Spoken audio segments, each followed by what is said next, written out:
नमस्ते फ्रेंड्स। जैसे कि हमने आपको प्रॉमिस किया था कि हम अष्टांग आयुर्वेद के बारे में वीडियोस बनाएंगे, तो आज का वीडियो है काय चिकित्सा के बारे में। काय चिकित्सा में काय की चिकित्सा की जाती है। काय का मतलब है अग्नि की चिकित्सा। भगवत गीता में एक श्लोक मिलता है जिससे हमें पता चलता है कि भगवान अग्नि के स्वरूप में हमारे देह में आश्रित है। अहम वैश्वानरो भुक्त्वा प्राणिनाम देहम आश्रिता प्राणापान समायुक्तो पचम पचम अन्नम चतुर्विधम।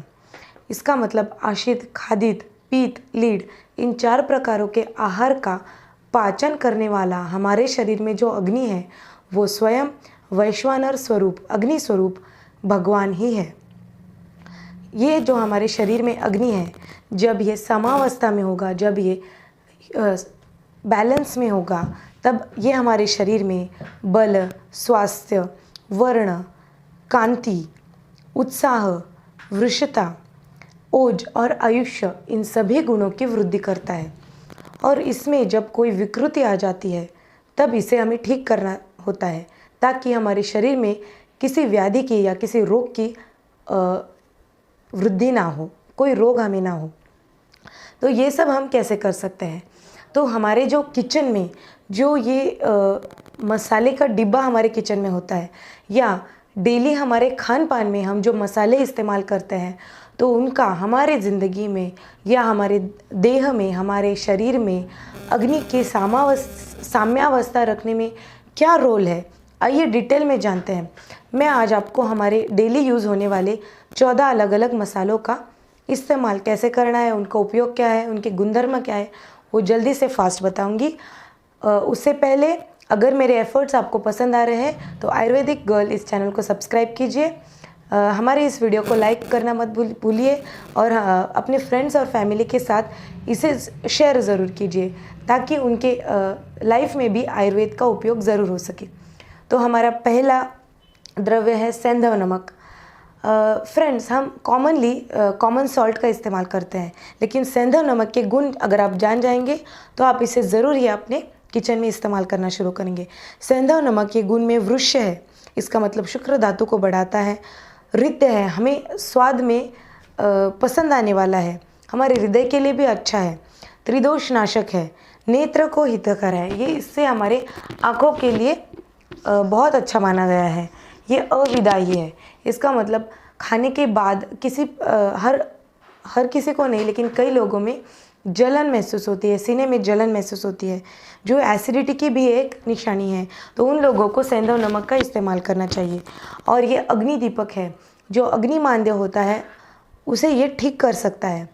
देखिए, हमारा जो अग्नि है उसके 3 प्रकार की प्रॉब्लम्स हो सकती है। एक तो अग्निमांद्य है, एक विषम अग्नि है, जो कभी कभी अग्नि अच्छा होता है, कभी कभी कम होता है। इसका मतलब जो भूख लगने की जो टेंडेंसी है वो कम ज़्यादा होती है। और तीक्ष्ण अग्नि भी एक समस्या हो सकती है, जिसके अंदर बहुत तीव्र भूख लगती है, इतनी भूख लगती है कि कुछ भी खा जाए उसमें भस्मभूत ही हो जाता है। आगे का हमारा द्रव्य है ब्लैक सॉल्ट, जिसे काला नमक या आयुर्वेद की भाषा में पादेलोन ऐसे कहा जाता है। तो वो हमारे हृदय के लिए बलदायी है। जो जिन लोगों में अच्छी तरह से साफ डकारें नहीं आती उनके लिए भी अच्छा है। ये विबंध को मोड़ता है, इसके कारण ये कॉन्स्टिपेशन से भी बचाता है। ये हमें हमारी भूख को बढ़ाता है और भोजन को स्वादिष्ट बनाने रखने भी हमारी मदद करता है। आगे का द्रव्य है मरीच। मरीच का मतलब है काली मिर्च। काली मिर्च हमारे भूख को बढ़ाता है। उसके साथ साथ कई लोगों में मुंह में जो लार बनती है वो कम प्रमाण में बनती है, उसकी वजह से उन्हें भोजन का स्वाद नहीं आता। तो काली मिर्च से भी ये प्रॉब्लम आपका सॉल्व हो जाता है। उसके साथ साथ ये भूख को बढ़ाता है, हमारे पाचन को सुधारता है, यकृत यानी लीवर को उत्तेजना देता है, जिसके कारण वो अच्छे डाइजेस्टिव एंजाइम्स और डाइजेस्टिव फ्लूइड्स बना सके। पाचक पित्त को भी अच्छा बनाता है। उसके साथ साथ कृमि का नाश भी करता है। जो अलग अलग कृमियाँ होती हैं हमारे पेट में, जो वर्म्स बनते हैं, तो उनको भी नष्ट करता है। धात्वाग्नि का भी वर्धन करता है, जिसके कारण हमारे शरीर में सभी धातुएं पुष्ट होती है। आगे का द्रव्य है इलायची। तो इलायची हमारे मुंह की दुर्गंध को नष्ट करता है, भूख को बढ़ाता है, पाचन को भी सुधारता है। ये हमारे मुंह में स्वाद को बढ़ाता है। जिसके कारण हमें भोजन को खाने की रुचि उत्पन्न हो जाती है। कई लोगों में पेट फूलने की समस्या है, तो जब आप इलायची को उसके बीज के साथ, अंदर के जो बीज है उसके साथ आप उसको भूनकर उसके काली राख बनाते हैं और उसे आप लेते हैं थोड़े से सेंधा नमक और गर्म पानी के साथ, तो पेट फूलने की बीमारी, उल्टी के बीमारी, पेट दर्द, ये सब नष्ट हो जाता है। उसके साथ साथ जिन लोगों में ज़्यादा प्यास लगने की बीमारी है या प्यास लगती है लेकिन वो पानी पीने से नहीं जाती, तो इलायची खाने के बाद आप पानी पीजिए तो आपकी प्यास बहुत जल्द नष्ट हो जाएगी। उसके साथ साथ पाइल्स को भी ये नष्ट करता है। आगे का द्रव्य है अदरक। अदरक ये भोजन में रुचि उत्पन्न करता है। कई बार हमें भूख ही नहीं लगती ठीक से, तो वो तृप्ति होती है, हमें हमेशा पेट भरे होने की फीलिंग होती है, तो उसे भी नष्ट करता है। भोजन को पचाने में मदद करता है, भूख भी बढ़ाता है, वात का अनुलोमन करता है जिससे कि हमारे गैसेस इजीली पास हो जाते हैं। पेट दर्द में ये बहुत ही अच्छा है। अष्टांग हृदय में ऐसे कहा गया है कि खाने के पहले अगर अदरक और नमक को आप चबा चबा कर खाएंगे तो आपको भूख बहुत अच्छे से लगेगी और आपका पाचन भी बहुत अच्छा होगा। उसके साथ साथ अगर इसकी राख बनाएंगे, सौंठ या अदरक की अगर आप राख बनाएंगे तो इससे आपकी पेट फूलने की बीमारी, जिसमें बहुत ज़्यादा कफ निकलता हो वैसी खांसी और बहुत ज़्यादा आपको हिकअप्स यानी उचकी, जिसे मराठी में उचकी बोलते हैं, उसका भी नाश करता है। जीरे यानी जीरक, जो जीरे होते हैं, जिसकी तड़के के बिना कोई भी सब्ज़ी हमारे किचन में नहीं बन सकती।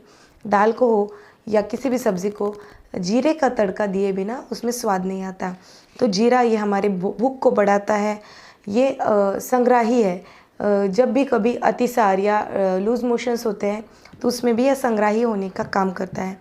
ये हमारे पित्त को बढ़ाता है, लेकिन यह अच्छे पित्त को बढ़ाता है। कभी कभी अगर आपको एसिडिटी हो जाए, पेट में जलन हो, तब साम पित्त होता है, और अगर आप थोड़े से चुटकी भर जीरे को चबाकर खाएंगे तो आपको जलन या जो आपको तकलीफ़ होती है जलन, पित्त के एसिडिटी की जलन की वजह से, वो ठीक हो जाएगी। ये आपके बुद्धि को भी वर्धन करता है। ये मेदे है, आँखों के लिए बहुत अच्छा है और ये गर्भाशय की भी शुद्धि करता है। इसीलिए जो लेडीज़ जिनकी डिलीवरी हो गई है उनको भी इसका सेवन करना चाहिए। इसके साथ साथ ये पेट दर्द का भी नाशन करता है और कटु पौष्टिक है। इसका मतलब अब अगर आप स्त्रियों में अगर आप आपकी शक्ति बढ़ाना चाहते हैं, धीरे धीरे आप इसे क्रम से बढ़ाकर जीरे का सेवन ज़रूर करें। धनिया या धनिया के बीज जो होते हैं वो हमारी प्यास को बहुत अच्छी तरह नष्ट करते हैं। ये दीपन है, इसका मतलब भूख बढ़ाते हैं, पाचन भी अच्छी तरह करते हैं, कृमियों को नाश करते हैं, यकृत को, डाइजेस्टिव फ्लूइड्स बढ़ाने के लिए उत्तेजना देते हैं। बुखार जब हमें हो जाता है तो उसमें बहुत ज़्यादा प्यास लगती है, क्योंकि उसमें आम इस नाम का एक टॉक्सिन हमारे बॉडी में बन जाता है, तो उसकी तृष्णा को भी ये नष्ट करता है। उसके साथ साथ जब आपको जुलाब होते हैं, पेट दर्द होता है, कृमि होते हैं या आपको इस प्रकार की पाइल्स जैसी कोई बीमारी होती है, तब भी आपको धनिए का पानी या धनिए का इस्तेमाल ज़्यादा मात्रा में करना चाहिए। आगे का द्रव्य है पिप्पली। तो पिप्पली ये भूख बढ़ाता है, तृप्तिग्न है, जैसे कि अदरक है।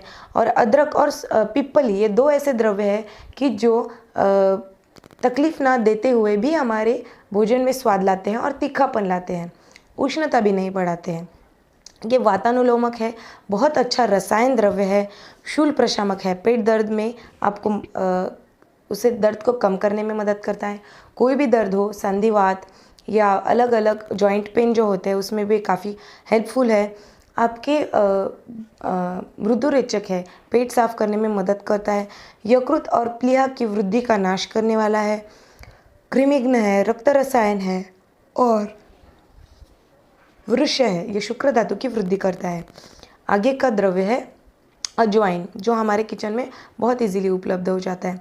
ये रोचन है, रुचि बढ़ाता है भोजन में, भूख को बढ़ाता है, वात का अनुलोमन करता है, वात इससे अच्छा रहता है, पेट दर्द का भी क्षमन करता है, कृमियों का नाश करता है। पेट फूलना जिन्हें ये तकलीफ़ है तो उन्हें भोजन के बाद अजवाइन का ज़रूर सेवन करना चाहिए। सौंफ के साथ वो कर सकते हैं। इसके साथ साथ प्लीहा वृद्धि को भी ये कम करता है, लेकिन इसका इस्तेमाल आपको ध्यान से करना चाहिए अगर आप शुक्र धातु को बढ़ाना चाहते हैं, क्योंकि ये शुक्र क्षयकारक है। रसोन या लहसुन जो हमारे डेली हमारे किचन में होता है, वो भी हमारी भूख बढ़ाता है, स्वाद बढ़ाता है। अजीर्ण या जिन लोगों में भोजन देर से पचता है उन्हें इसका ज़रूर इस्तेमाल करना चाहिए। विबंध या कॉन्स्टिपेशन को भी ये नाश करता है। इसके साथ साथ कई लोगों में चावल या राइस खाने के बाद पेट फूलना ये समस्या होती है, तो उन्हें राइस खाते वक्त उसके साथ साथ लहसुन की चटनी या लहसुन को उसके राइस पकाते वक्त इस्तेमाल करना चाहिए, जिससे कि उनका चावल इजीली पच जाए। आगे उसके गुण, ये एक रसायन है जिन्हें ऑस्टियोपोरोसिस की तकलीफ़ है या जो अपने शरीर के धातुओं बढ़ाना चाहते हैं, जैसे कि मांस, मेद, शुक्र, तो उन्हें लहसुन का इस्तेमाल ज़्यादा मात्रा में करना चाहिए। उसके साथ साथ ये मेदे भी है, बुद्धि का भी वर्धन करता है। अब आइए राई की तरफ बढ़ते हैं। राई हमारे किचन में मसाले के डब्बे में कॉमनली तड़का लगाने के लिए हम इस्तेमाल करते हैं। ये कफ और वात का शमन करता है, रक्त पित्त को बढ़ाता है। बहुत अच्छा इसका गुणधर्म है कि ये त्वचा और बाल के लिए बहुत ही अच्छा है। ये कृमियों का नाश करता है, और जब भी हमारी बॉडी में कोई भी व्रण हो या त्वचा विकार हो, तब राई ये बहुत ही अच्छा इसका गुणधर्म हमें उपयोगी कर सकते हैं। आगे का हमारा द्रव्य है आमसूल, जिसे कोकम भी कहते हैं। तो ये कोकन में, गोवा में वहाँ पे इजीली मिल जाता है। इसे कोकम बटर ट्री इसका इस नाम से जाना जाता है। तो ये जो कोकम है, जब बहुत ज़्यादा धूप होती है, जब प्यास नहीं जल्दी से कम नहीं होती, तो कोकम का शरबत लिया जाता है। ये हमारे स्वाद को बढ़ाता है, भूख को बढ़ाता है, ग्राही है, हमारे शरीर में जो आवश्यक जो मलमूत्र है उसका ग्रहण करता है। दाहयुक्त तो ज्वर, जिस जो बुखार में जलन होती है, तो इसका इस्तेमाल हमें करना चाहिए। उसके साथ साथ वात का अनुलोमन होने में भी यह हेल्प करता है, ओके, जिसके कारण वात ये प्राकृत अवस्था में रहता है। तो मसाले के मसाले भी हो गए, और उनके उन गुणधर्मों से हमारे शरीर को एक्स्ट्रा एडेड बेनिफिट्स भी मिल गए। तो आखिर का हमारा द्रव्य है हल्दी, जो सबके घरों में ज़रूर इस्तेमाल होता है, इंडियन फैमिलीज़ में, इंडियन किचन में। तो सब जानते हैं हल्दी का जो गुण है वो वर्ण्य है। अगर हर रोज़ आप हल्दी का अच्छे मात्रा में सेवन करेंगे तो आपको वर्ण को निखारने में भी ये मदद करता है। जब भी कोई भी मार हमें लग जाती है तो उसमें खून हमें फैलाना पड़ता है, तो हल्दी का सेवन आप गुड़ के साथ अगर करेंगे तो मार लगने के बाद की जो वेदना होती है वो भी कम हो जाती है। ये रुचि का वर्धन करता है, स्वाद बढ़ाता है, अनुलोमक है, वात का अनुलोमन करता है, जिससे कि हमारी धातुएं साम्यावस्था में रहेंगी और वात भी हमारे शरीर में नॉर्मल रहेगा। कृमि को नष्ट करता है। आप सभी जानते हैं हीलिंग प्रॉपर्टीज़ है इसमें, एंटीबैक्टीरियल है। इसके साथ साथ कॉन्स्टिपेशन को भी नष्ट करता है। जॉन्डिस में भी ये बहुत अच्छे से इस्तेमाल किया जा सकता है। रक्त प्रसादक है, इसका मतलब खून की क्वालिटी को ये इम्प्रूव करता है। कई लोग हैं जिन्हें दूध पीने के बाद कफ बढ़ने की समस्या होती है, तो उन्हें भी दूध का सेवन हल्दी के साथ करना चाहिए। डायबिटीज़ जिन्हें होता है उन पेशेंट्स को हल्दी और आंवला इनका सेवन हर रोज़ किया जाना चाहिए, क्योंकि अष्टांग हृदय में वाग्भट ने कहा है महिष्यु धात्री निषे, और ये आम का पाचन करता है। त्वचा विकारों में ये बेस्ट है हल्दी, और विषग्न है, विष का नाश करता है, शरीर में कोई भी विष हो कृमियों का नाश करता है। आशा करती हूँ आपके जो मसाले के डिब्बे में जो द्रव्य है उनके गुणधर्म जानकर आपको बहुत अच्छा लगा हो, और अगर आप इस्तेमाल नहीं करते हैं तो इन सब मसालों का आप अच्छे से इस्तेमाल कीजिए। आशा करती हूँ ये वीडियो आपको पसंद आया हो। Be healthy and be Ayurvedic. Channel को सब्सक्राइब करना मत भूलिए। धन्यवाद।